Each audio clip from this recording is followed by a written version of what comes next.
Hey art fiends, welcome back to the channel. Today I am finally returning to a series that a lot of you have been asking for more of. I'm going to be looking at more of your OCs that you submitted to me and giving them a good old critique. This is actually the third video of this series, so if you like this, go and watch the other two for even more of this content. Every character in this video was submitted by the creator on my Discord, so nothing is being used without their permission. If you want to submit a character, please do so on my Discord. You can submit as many characters as you want to, but know that I will only pick one per person at a time. This way, everyone gets a chance to be included in these videos. When submitting a character, there are a few things you need to include. A very short description of who the character is and the world they live in, as well as an image of them. And when I say short, I mean short. I have gotten some characters where creator basically writes a whole novel. I only need the basics, like what their personality is, their age, and maybe the type of world that they live in. There's a lot of characters I won't be using ever because they were submitted with way too many words. If you watched the last video, you may remember I accidentally chose all male characters, so this time we are going all female. So let's get started with the first of these 4 characters. Submitted by user Clown, this character's name is Stormy Wind. She is from a medieval fantasy world where they worship deities related to the stars. She was a holy knight until she lost her memories. She has a special sword that is made to kill werewolves, and she can control shadow magic. I think this design is a good starting point for this character, but there are a few things in the clothing and the colors that I think will help it a lot. Since she is a holy knight, I collected a few references of female paladins, which is the class in D&D that are made of knights who follow a deity, using their armor as a reference to help decide what Stormy's outfit could potentially look like. Starting with the base pose, since I wasn't told too much about her personality, but I do know that she suffers from memory loss, I thought going with a pose where she's scratching at her head would be a good start. Looking at the original drawing, she seems very mellow, so I wanted to keep the pose looking that way as well. The sword in the drawing looks really huge, so I wanted to have her standing with the sword. I've been drawing a lot of Genshin Impact lately, which means that I've been drawing a lot of weapons, and I had the idea of her sword being really big like the great swords are. Because she wields such a large sword, it would make more sense for her to also be a bit more muscular. So I made sure to keep her body a lot more rectangular and wide to show this. Getting into the clothing design, one thing that I definitely wanted to change was the boob window. While I have no real issue with designs that include things like this, I didn't think it made sense for a character that is supposed to be a holy knight. Not only would someone who follows a religion probably not wear something that is this revealing, as a knight she would need to be covered with more armor than not in order to protect herself in battle. If she was more of an adventurer type with no faction that she's a part of, the lack of armor would make more sense, but if she is one of many in an army, it would make more sense for her to have a more full set of armor on. With this all in mind, I kept the basic concept of where the armor was placed the same. I extended her chest plate to cover her whole chest, keeping the turtleneck from the original. I added shoulder pads and elbow pads, keeping the arm gauntlets. The belt stayed, but the 2 side plates seemed odd that they were just hanging off clips, so I made them a lot larger and a bigger part of the armor design. Instead of sandals, I gave her armored boots, but the pants stayed the same baggy pants that they were before. I kept the sword relatively the same in the design, only changing up the handle a bit in order for it to make more sense for where she could grip the sword when using it. Another small thing I added was a small star pattern on some parts of the armor. Since the gods that our country worships are related to the stars, I thought it would be fitting to include some kind of symbol to show this. Knights tend to wear armor that has symbols from whatever faction that they are serving on them. Now, getting into the hair, I enjoy her big hair a lot. The one thing that threw me off was the odd bumps on the side of her head. I wasn't sure if that was part of the side bangs or if they were there for the hair that is falling behind her. To me, it made more sense for it to be the start of her hair being tied up in a similar fashion to adult Hilda from Fire Emblem Three Houses. Funny enough, Hilda's time skip outfit is very similar to the original design that Stormy had. The difference being, Hilda's personality is a lot more showy. She's also a fast-moving attacker, very different from Stormy, who uses a slow-moving sword. So Hilda's lack of armor and her more open skin made a lot more sense on that character than it did on Stormy. With the design ready to go, it's time to get into colors. In the original color palette, there were 11 colors being used. That's a high number of colors, and the only thing being repeated was the black color. To start, I kept the skin the same, not seeing a reason to change that. The hair was the first thing I really wanted to change. You say that she has shadow magic, and you even include more purples in her clothes as well as in the background of the drawing you sent, but her body doesn't say shadow magic to me. With that in mind, I changed the blue of the hair to be more of a purple to fit her magic type. Since her clothes were also more on the purple side, matching her hair to this color scheme seemed to fit a lot better. Same as with the skin, the eye colors stayed the same, not seeing a need to really change that. With her being covered in armor, I went through a couple versions of silver to find the perfect one that doesn't blend too much with the other colors. For the cloth, I stuck with dark purple that was in the original, turning it into a long sleeve shirt rather than her showing skin. Again, going with the idea that if she's a knight, she would want to protect as much skin as she could. The pants went through a lot of versions, starting with the original. The light color didn't fit well with the light silver of the armor, so I decided to go for a much darker purple, but I kept it lighter than the shirt in order to show that they are two separate pieces of clothing. I used the same brown for the belt again, and I also used that brown as the handle on the sword. I used two different silvers for the main parts of the sword, one being the same as her armor and the other being a darker color. I then used that darker color as an addition to her armor, giving the armor a bit of variety. For the orb in the center of the sword, I went with a vibrant purple, one that makes it seem a lot more like a crystal than the original color did. I then also used that color for the star symbols on the armor. When it comes to color palette, I do include the hair, eyes, and skin when I count numbers of how many colors there are, but usually when it comes to reusing colors, I find that applies best to just the clothing, since if every character wore clothes in the same color as their hair, they would blend way too much together. So with all of that, here are the final changes made to this character.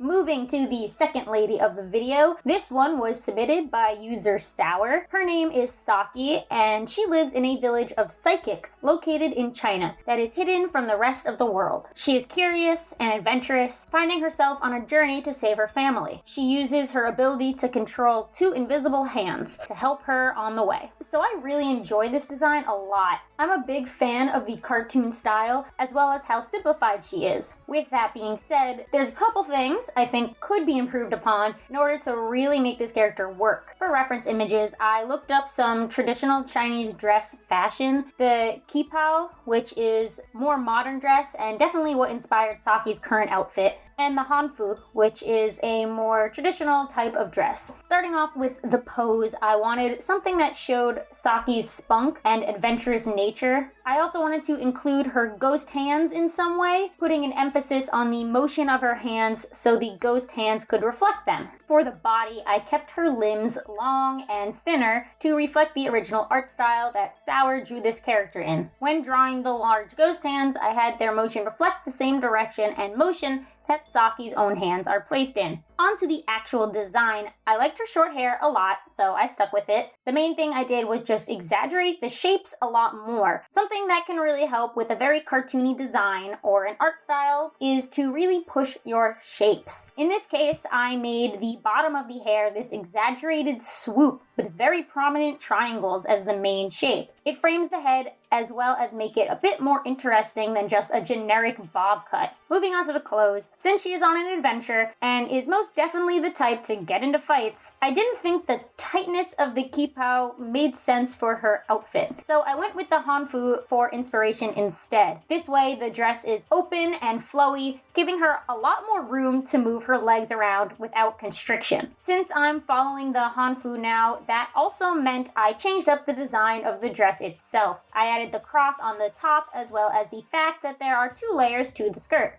I also included a simplified version of the wrap in the center of the dress. In general, I kept everything very simple. I didn't want to overcomplicate the design since the original was purposefully made simple to begin with. As for the shoes and the necklace, I kept them the same as well. However, just like with the hair, I over-exaggerated the size and shape of these parts. For the necklace, I made the beads huge so that they are more prominent in the design. Getting to the ghost hands, I kept it basically the same. The only real change was the simplification of the charms on the end. I stuck with 1 per each string, and I simplified it down to just 3 so there could be a symmetrical placement for them. I stuck with 1 per each string and simplified it down to just 3 so there could be a symmetrical placement for them. With the design set, it's time to get into the colors. The palette for the original drawing is wonderful. Just 4 colors on that outfit. I really didn't have a problem with the color scheme, so I knew I'd be sticking in the same zone as to what was there originally. I again stuck with the same skin color, but the hair had a little bit of a change. I did want to stick with the red, since red and green are complementary colors, so they naturally go well together. My only issue was with how saturated the original color was. It was a bit too bright for my weak eyes, especially when next to the bright green that was the outfit. So I just darkened it a little bit to make it not strain my eyes so much. For the dress, I kept those colors exactly the same. With the hair darkened, the bright green didn't really bother me much at all. I also used the same dark green for the accent colors in the dress. I made the bottom half all dark green too, helping show that it is different from the top part of the outfit. The shoes also stayed the same color. Since those shoes would be made out of wood, it made sense to just keep it as it is. As for the black, it is the one part I am mixed about. In the version I made, I did lighten it just a small bit, so it didn't blend into the line art, but it was still extremely dark to the point where you couldn't really tell that it was any different. When it comes to such a cartoony art style such as this one, I actually don't mind when the eyes are pure black. A lot of cartoons do this and it works really well usually. However, when used on places like the necklace where there are a lot of shapes right next to each other, having pure black can make it harder to tell one thing from another. Moving on to the hands, at first I wanted to see what it would look like if they were the same color as her hair, connecting the colors together. However, they didn't give off that ghostly look, so I changed them back to a light blue. I did make it lighter than the blue that was in the original, trying to go for a very ghostly, almost transparent color. I like the pink nails, making these hands seem almost like they come from a ghostly oni of some kind. And the seals stayed the same light brown, since that is what color they would be normally. I did add a little extra glow behind the hands that are moving in the same direction that the hands are, showing a bit of a ghostly trail behind them as they go.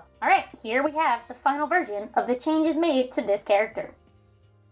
Moving on to our third gal, this one was submitted by Star Timer Z. Her name is Pinky, and she is a ghost that is based on a cake. She is full of revenge for the one who killed her. She's rude and energetic. Now, the original design has a lot of great potential. The art style is very unique and interesting to look at, so I really wanted to figure out a way to make this character have a much better connecting design and silhouette. For reference, I found a few pictures of birthday cakes, one that is a similar color to Pinky, and another that has some design elements I think would be really nice to incorporate. Starting with the base, since this character is going to be very shape reliant, I made sure to use those large shapes here. I really wanted to make the form of this character look like it is a layered cake, so I had the shapes get wider as they go down. I really liked how the layers of the body in the original were separate from one another, helping to show that this character is ghostly in some way. So I wanted to continue this idea in the new version as well. Filling out the body,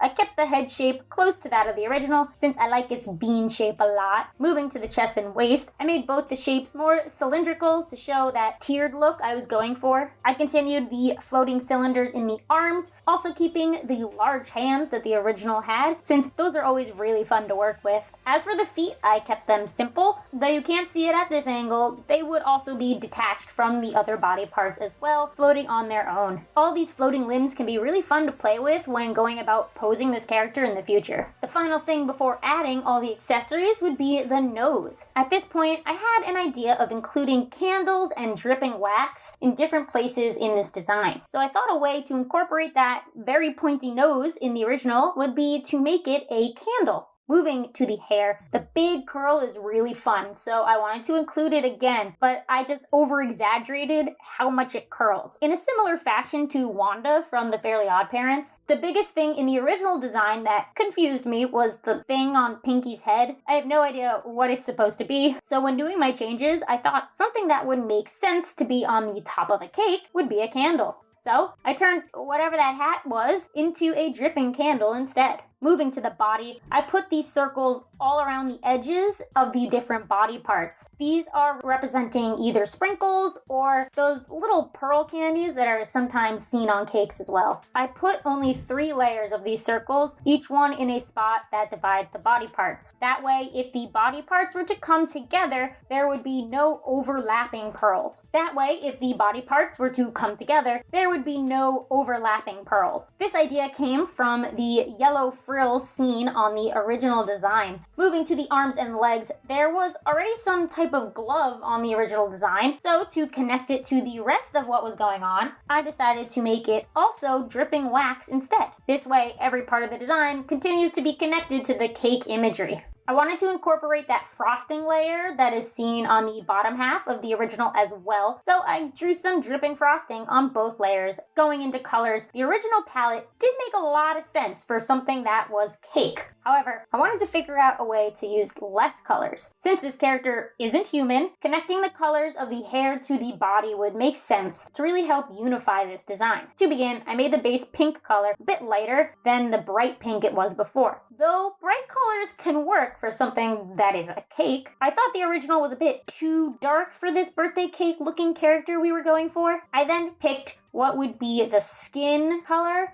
This wouldn't actually be skin, but rather the color of the cake that is underneath all the frosting. I kept it in the pink range, but I made it a bit more brown than the original because it's supposed to represent cake. I like the yellow as the bright accent color on this design, so I continued to use it in my version. As for the candle, I wanted something very close to white, but still a little bit of pink in it to help stay in this pink theme that we have going on. I played around a lot with which part was colored what, changing up the color placement a couple times until I thought it looked unified enough. Moving on to the eyes, I first tried the blue that was on the original, but I couldn't find a good place to put this blue anywhere else on the character, so instead I changed it to the same color that was the dripping frosting, a bright red. This red was darker at first, but after looking at it all together, thought it looked a bit too much like blood, so I lightened it up to try to get away from that connection. After all of that, here we have the updated version of this character.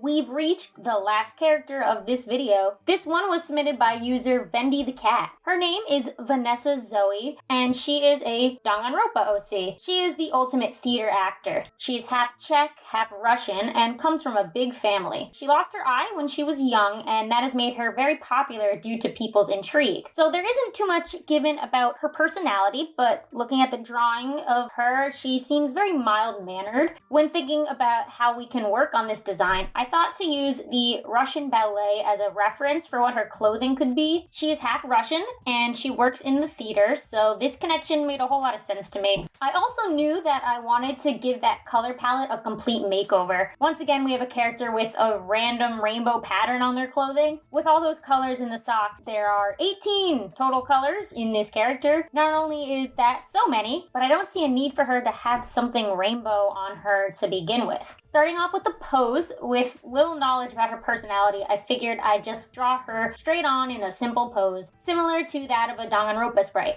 To add a little flair, I put one foot in front of the other and had her arms moving out at her sides. Going into the design, I liked the pigtails. They were very cute on this character. Since the missing eye is important, I went full eye cover with her bangs, only being able to see a tiny bit of her scar. Moving into the clothes, I used the ballerina outfit from the Swan Lake as a reference point. She already had a sort of tank top on, so this fit well with the top of a tutu. However, I didn't want to go full tutu since she isn't the ultimate ballerina, so I kept the bottom of the dress the same as it was in the original. I also included the frills that are on the bottom of the original dress, and I also put them on the top half as well, connecting the two parts together more. Next, looking at the outfit from the Nutcracker, I like the fancy long arm sleeves that some of the women were wearing. The original design had these long detached sleeves, so this was a way to keep that idea, but connect it a bit more to the rest of her new outfit. I also kept the way the sleeves connect to the pointer finger as how it stops on the hands. Moving to the feet, this was one place I really wanted to change. I didn't really think high socks made a lot of sense in this very theater-driven outfit, so instead I decided to give her some simple ballerina slippers that have very tall ribbons that are tied up on the legs. This way,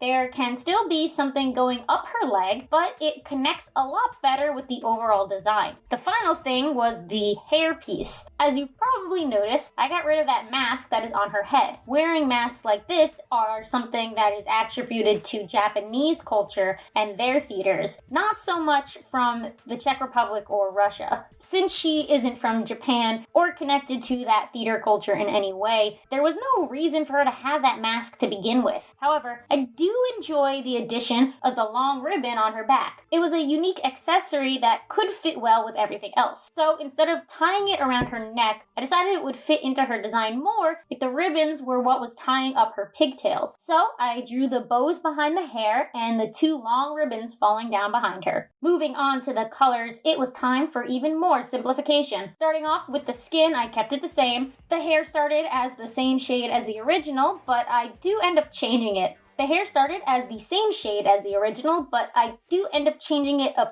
bit once all the other colors are on the rest of her body. I end up making it a lighter purple since it was blending in a bit too much with the color of the ribbon once I added that in. Moving to the eye, that also stayed the same blue it was before. There will be a lot of blue in her outfit, so it matched really well. Finally getting to the clothes, I started with the same shade as the original dress, but it was a bit muddy looking next to her skin tone, so I ended up lightening it a bunch, making it this nice light tealish color. This also connected it to the white color of the Swan Lake outfits, keeping it on the lighter side. Next was the color of the frills. The original frills were purple, but I wanted them to match with the color of the dress more, so I ended up using a dark teal instead. I also put it as the shoe color for a bit, but I do end up changing it so that the shoes match the ribbon. The ballet slippers are not only tied up with ribbons, but having one color on the top of the design and on the bottom of the design brings a nice unified symmetry to the entire look.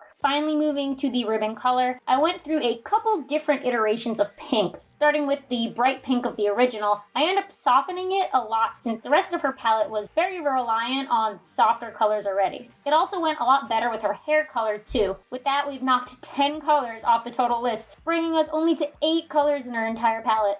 So here we have an updated look to this character. We have officially come to the end of another OC critique video. I hope this one was enjoyable to watch. I always love getting to learn about your characters. Hopefully this one was helpful for those who I talked about today. And if I didn't talk about your character, maybe there was something you picked up on that could also apply to what you make. If you want to submit for future OC critique videos, please be sure to join my Discord, which is linked in the description below. I said in past videos I would take submission in various places, but that is getting to be a bit too much to keep track of. So if you want to submit, you have to do so on the designated page on my Discord server. If you guys like this kind of critiquing content, I actually have been streaming quite often where I critique finished pieces that you guys submit to me live on stream. If you're more interested in that, totally join my Discord to learn more about it. All of my streams are archived on my Discord as well, so you can have easy access to see everything you've missed. I do stream here on YouTube, so if you subscribe and turn on notifications, you will know when I go live. I am planning on focusing a lot more on videos just like this one in the future, since they seem to be what people want to see, so look forward to a lot more of them coming up. With all that, thank you so much for watching. Like, comment, share, subscribe, all the things that the YouTubers say. Peace.